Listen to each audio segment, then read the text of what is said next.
the embossed chasing, it's superb. It makes me smile to see a ring like this. It's just got so much character, and to see it in its original box, it just makes me feel very excited. When I opened the box and saw this opal, oh my gosh, it is superb.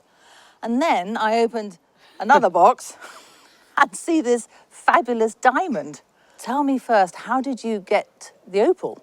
The opal actually came from my husband's family, because his father went to Australia and I think he brought it back because he loved opals. So I just have to say at the beginning as well that I have given all of these already to my daughters. So that's a caveat now. Have that clearly now, that they all have it. With these stones, they are over 100 million years old. There was an actual inland sea called the Artesian Basin.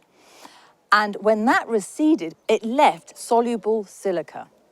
And that hardened and solidified in cracks and voids. And two places in Australia where that now is seen is Lightning Ridge and Coober Pedy. But it is Lightning Ridge where you get what's called the black opal. But they are incredibly rare. And when we say black opal, it is because it's got the dark background as opposed to other opals where you will have a whitish background. This is just a fabulous example. I mean, it is the complete colour of the rainbow, and they've always been a sign of good luck. I know people think that opals are bad luck, but they're not. Now, this is actually set in about late Victorian period. It's museum quality, and you've got these wonderful graduating diamonds, cushion-shaped diamonds around, and it's set in silver and gold. Now, tell me about this one. I think it's hideous. Now, that's not what I was expecting you to say. Well, it's completely unwearable. Right, okay, carry on. And it's known in the family as a soup plate. Don't ask me why it got called the soup plate. I have no idea. But it came to our family through an uncle who used to do a grand tour in the summers. And he would insist that all family members were nice to him when he came round. Was that hard? Well, not at all. I think my mother was very good at it because she was the one who was then given this brooch. And then she gave it to my elder brother. But after a few years, he sort of went tapping on her door and said, actually, Mum, what I really need is a septic tank.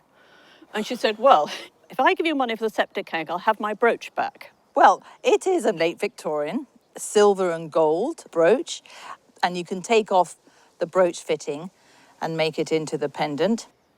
That centre stone is quite a large diamond. Yeah, it is quite big. But it's not a very pretty one, though. But why do you say that? Well, it's a sort of slightly dull yellow. The diamond itself is probably about 8 carats. Now, you're right, it does have a bit of yellow in it, and then the more yellow there is, the cheaper the price. Now, things have really changed in the last decade. There's been more appreciation of stones that are not your D-flawless. They all look the same. They've all got the same proportions.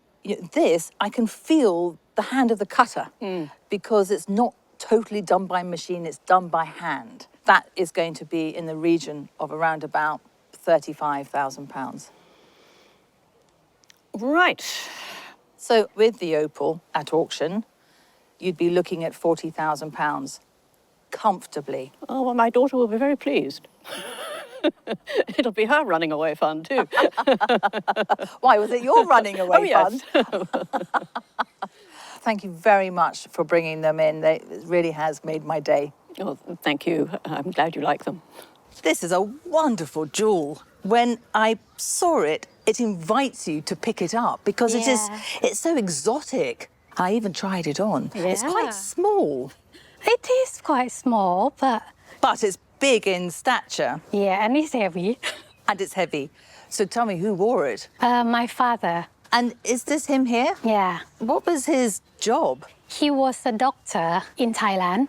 Was he a doctor to anybody particularly? He served the Thai royal family throughout his career. And after he retired from his doctor, he went on to be a human rights commissioner of Thailand. Oh my gosh, so quite an incredible career. He worked until the last year of his life. Oh my gosh. And when did you receive it? My dad passed away 11 years ago, but 2 years ago when I went back home in Thailand and my mom asked me if I would like to keep some of his jewelry.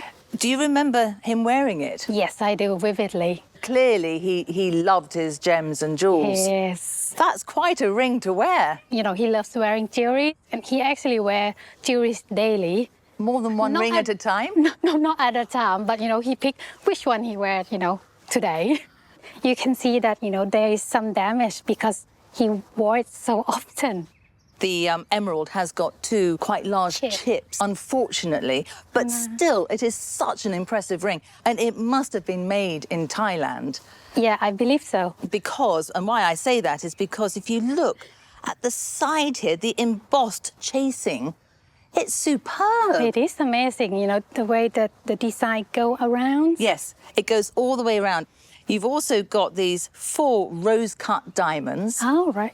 And you've got this sort of purple lilac and green enamel. It's sort of like the lotus flower almost. Really stunning. And it's in 22 karat gold. I mean, it's in a very high karat gold. But of course, there's no marks here. No, it's not usual for old Thai jewelry to have hallmarks. I absolutely no idea how old it is. 1940s, something like that. And of course, emerald was all about hope and rebirth and nature and paradise. It's a wonderful stone to feel connected with. That sounds lovely. I have to value it as it is with the emerald chips, unfortunately. Yeah. And I would say that in auction, you would be looking in the region of about £6,000 to £8,000. Really? Wow. Okay. I didn't expect that. Thank you. It makes me smile to see a ring like this. It really does. It's beautiful. And thank you very much for sharing it with us today. Thank you. Thank you for having me. Pleasure. And my dad. And your dad. I love to see a jewel in its original box. And this definitely looks like it's been on a real journey. Tell me about the journey. Well, my granddad bought it for my nana in probably the 1930s or 40s. It's quite a big ring. Was it an engagement ring? I don't think it was engagement. I think it was probably a dress ring. A dress ring? Yeah. Then this probably was worn for special occasions. What occasions would your grandparents be going to? Well, my grandparents were publicans, but they had lots of society dues. I don't know if you bought it for a dress ring or for love or whatever. Well, I think a bit of both. Probably. I mean, it's because it's quite a big diamond. It is. You know, it is. It's just under 2.5 carats. Right. In size. And it is set in platinum and 18 karat yellow gold. And it's got 2 diamonds on the shoulders, and they're with single cut diamonds, so not the full brilliant cut diamond. And it really does sparkle. It's fluorescing. Right. So if I put an actual UV light on it, not all diamonds do this, but some diamonds do this.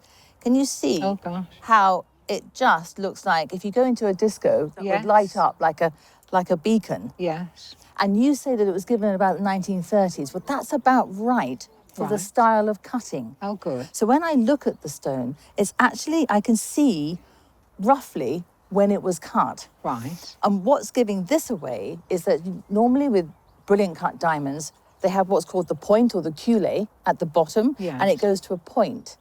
Well, up until about the 40s, there would be a slight gap at the bottom. Right. So it would have sort of like an extra facet at the bottom of the culé. Right. And this has that. Oh.